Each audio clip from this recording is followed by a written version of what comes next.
Okay, Bismillahirrahmanirrahim. Today, I will explain about training and human capital development process model. It should be designed and conducted using a four-phase approach. Okay, firstly, need assessment. Secondly, design process. Thirdly, implementation. Fourthly, evaluation. Okay, firstly, we need an assessment before we start and doing a program because it is important things. It is a starting point to commence a training process to make sure we can reach the program goals. Secondly, design process is important thing to identify what the pupil needs to learn and know in order to achieve the learning program objective. In this phase, we need to formulate a strategy and what we want to do in our program. Thirdly, after we plan the design of program, we continue with the implementation of program. It is what that we put our plan or activities into program training. For example, my group plan to do public speaking. Lastly, after the training process, we must do the evaluation to make sure the objective of program have been achieved. Evaluation is a process or judging or analyzing the quality of our training program as well as and aids for us to improve in the next training program. Okay, next I would like to explain about the design of the activities. Under the design of the activities has 5 important points, which is setting the objective, selecting the trainer, developing a lesson plan, selecting program method and media, and preparing training materials. Firstly is the setting objective. In the objective should be state the performance of the learner should be able to do and the condition under which they must do it. In our project objective under public speaking workshop, by the end of the program, the participant will be able to practice their skill and knowledge with confidence and power in a variety of speaking situations, and also can learn how to be good public speaker and can write clear and systematic the table of idea for the speech. Second is selecting trainers. We select the trainers who are very experienced in public speaking. They also have a good background and knowledge about how to be good speaker. For example, of one of our trainers is Zulhaiqal, who is the best speaker in national debate in 2014. We confident that he will be the best trainers that can guide the participant during this program. Third is developing a lesson plan. Our project have 4 big slots. Slot number 1 is under title Public Speaking 101 in duration with a duration 2 hours. The material has been used is slide presentation by speaker, and the method of the training is lecture and the role play. Slot number 2 is under title Preparing Your Speech with a duration 2 hours. The material has been used is slide presentation by speaker and set of plagiarized text, and method of training is lecture and presentation. Slot number 3 is under title Persuasive Speaking with a duration 1 hour and 30 minutes. Method of the training is practical. This slot teach the participant about how to create the persuasive speech. Slot number 4 is the debate with in the duration is 1 hour and 30 minutes. The method of the training is practical. This slot teach the participant to develop a self-confidence, to think critically, and how to respond effectively toward the different opinions. Point number 4 is selecting program method and media. In this program, we only using the online platform, which is Zoom. Because of this pandemic COVID-19, we cannot do face to face with the participant, and the participant can interact with us using this platform. The last point is preparing the training materials. The training materials that we use is program announcement. We have spread out the information of this program to people using the social media, and it is suitable for the every range of age to join this program. The date of the program is 19 December 2022 in 9 AM. We also give the tentative program, and all the participants has been joined this program can get the certificate. Throughout this program, the slide presentation will be provided in each slot. After the end of the program, the participant must fill the evaluation form for our reports. Now, we continue with the best part and also challenging us. It is how we practice and apply the knowledge that we learn in subject human capital development. I will explain to you 3 sections in organizing the training program. The first section is before, second is during, and third after. I go randomly what we done in organize the training program. The first section is before. We do some survey to get the response from the participant through the Google form. From this initiative, we can identify what problem should be solved and is this also close and came from participant. From this, we can put the information from the survey that we got into the objective training program. Section 2. During. We run the training program based on lesson plan. Lesson plan should be planned before we run the training program. One more thing we should to consider. When running the training program, please follow the time management from lesson plan.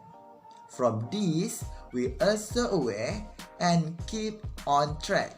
Then, the lesson of training delivered effectively. Thank you to Nizam for explaining the full proposal.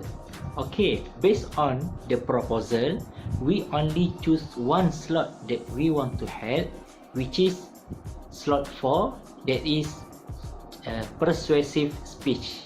In this slot, we have invited Encik Haikal, who was our speaker, to train our trainer to become how to deliver a persuasive speech in many situations. We choose Encik Haikal as our speaker to train our trainer because Encik Haikal was a national debater in 2014. So, he was a suitable speaker to deliver or speak about persuasive speech.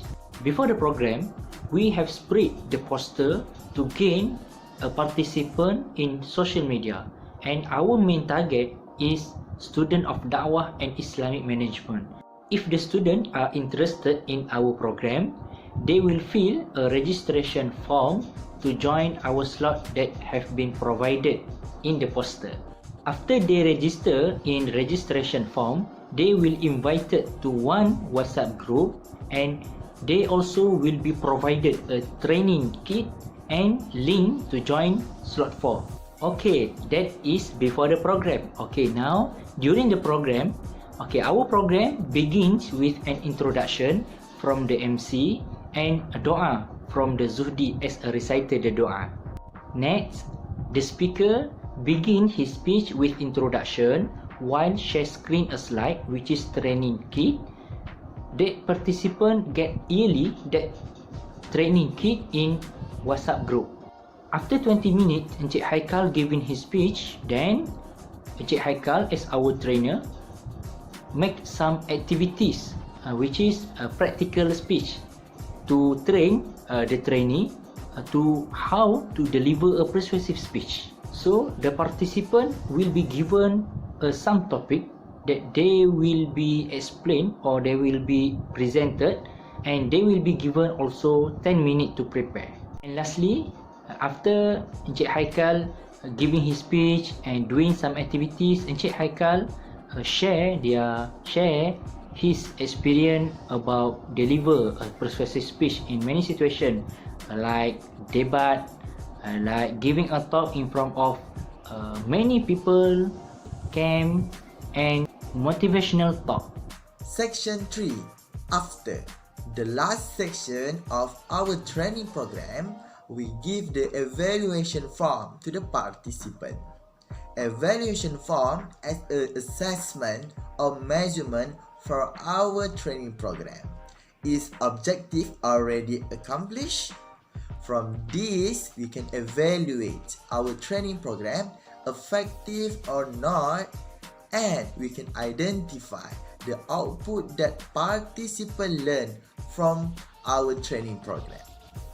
There are many feedbacks and recommendations received by us from the participants. We have explained about this in our report in details, but I like to share two important improvements that we can use in our next program. First, in the setting of online training, as a speaker, we must creatively make sure that we have the most attention from the audiences. As a speaker, we tend to talk for minutes without interacting with the audience, which then let the audience to be bored. Second, we must increase the audience involvement in our slot, especially in a training where oral skill is being taught. For the conclusion, we have managed to organize a training program via online platform. Alhamdulillah, in this program, we started by doing a survey to a third year student of Dakwah and Islamic Management program. We did this to assess the needs in the public speaking training program. From that point, we carefully planned the material to be covered by us, as we want to make sure the material that we deliver fits the needs of the students. Moving on to the execution of the training program, the persuasive slot that we presented to the participant was being regarded as a compact, beneficial, and impactful material. A participant wrote in the evaluation form, and I quote, "The slot is so simple, yet many of us did not know about this skill. I really love the compact, beneficial, and impactful presentation of the speaker." With that, I end the video presentation today. Thank you. Slot iaitu persuasive speech. Persuasive speech ataupun dalam bahasa Melayunya ucapan untuk memujuk-mujuk. Macam tu lebih kurang. Baik, saya sekarang akan sharekan slide untuk tatapan anda semua. Baik, kita ingat pada hari ini kenapa kita perlu ada persuasive speech. Macam saya cakap, sekarang kita berada dalam slot 3 iaitu slot persuasive speech. Persuasive speech ni kita banyak gunakan dalam kehidupan seharian kita jugalah. Dan pada hari ini, training program pada kali ini, saya akan memfokuskan dan objektif saya pada hari ini ialah untuk menjadikan anda semua lebih persuasif di dalam ucapan-ucapan anda. Dan yang kedua, saya akan memastikan pada hari ini anda akan dapat mencipta struktur ucapan persuasif supaya nanti bila kita bercakap bukan sekadar bercakap secara spontan, tetapi kita juga bercakap dalam keadaan ada strukturnya. Baik, jadi ini dua objektif daripada slot pada pagi ini. Baik, yang seterusnya, apakah itu persuasive speech? Persuasive speech ni ialah the art of gaining fair and favorable consideration for point of view. Seterusnya, mungkin pada peringkat ini ada yang masih tertanya-tanya, apa itu persuasive speech? Apa beza dengan ucapan kebiasaan yang kita gunakan? Baik, persuasive versus informative. persuasif ialah bermaksud untuk meyakinkan pendengar. Manakala informatif pula ialah kita bermaksud untuk memberi maklumat ataupun untuk mengajarkan maklumat. Itu adalah contoh mudah, itu adalah definisi apakah itu persuasif dan apakah informatif. Sini saya tunjukkan dahulu struktur informative speech. Dalam kita membina satu-satu karangan ataupun isi ucapan, penulisan ucapan, sebagai contohlah, dulu-dulu waktu kita buat karangan, kita selalu buat yang saya tunjuklah, kita akan ada pendahuluan, kita akan ada body ataupun isi kandungan, dan kita ada conclusion. Dan dalam informative speech, iaitu ucapan-ucapan biasa, cara kita membina ucapan tersebut ialah ketika berada di peringkat body ataupun di peringkat isi, kita buat dengan 1, point 1, perenggan 2, point 2, perenggan 3, point 3. Jadi kita ada 3 isi, kita akan ada 3 perenggan. Lepas tu kita akan pergi kepada conclusion. Dan bagaimana sekalipun, structure of informative speech ni kita semua dah tahu. Ini semua perkara yang kita dah tahu. Maka kita akan tengok pula macam mana struktur untuk persuasive speech. Sama. Strukturnya sama, akan ada intro, akan ada body, akan ada conclusion. Tetapi perbezaannya ialah pada body tersebut. Kalau kita tengok body dalam point 1, dalam informatif kan, ini informatif, ini ialah persuasif. Ini informatif, ini ialah persuasif. Okey, untuk informatif, kita tengok balik informatif, point 1, point 2, point 3 ialah untuk body. Tetapi untuk persuasif, kita tengok isinya ialah pertama problem, kedua solution, ketiga benefit. Dia bukan point 1, point 2, point 3. Tapi kalau kita hendak menstrukturkan penulisan ataupun ucapan kita yang berbentuk persuasif, kita mesti ada 3 benda yang utama dalam body ataupun dalam isi kandungan ucapan kita.